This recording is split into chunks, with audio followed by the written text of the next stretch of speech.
Masarap na pinakbet.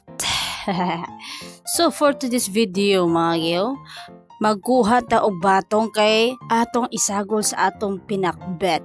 So tara, let's go. Sumao na yung first harvest sa atong batong.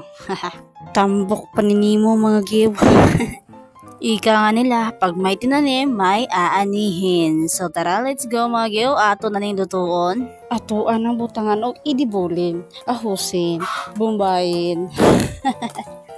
Og ang pambansang subak, sardinas. Butangan og tubigin, pabukalin, tapos butangan og utanin. Nabuang naman siguro tani. Dayon, ato na dayon mikus-mikusin. Mikus-mikus yarn. Ato na dayon timplahan og asinin, tuyuhin, bitsinin, og magic sarapin. Ato na dayon taklubin.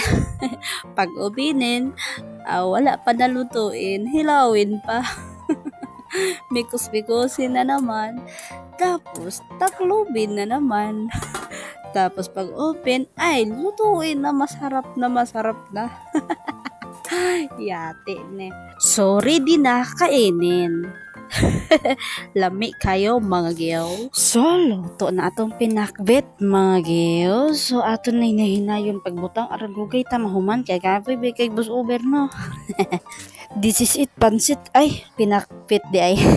So, mga ontaog healthy food pinakbet mo diha mga gyaw. So, babing pusugan niya akong migo dere pertinggilamon man kalabasa ay.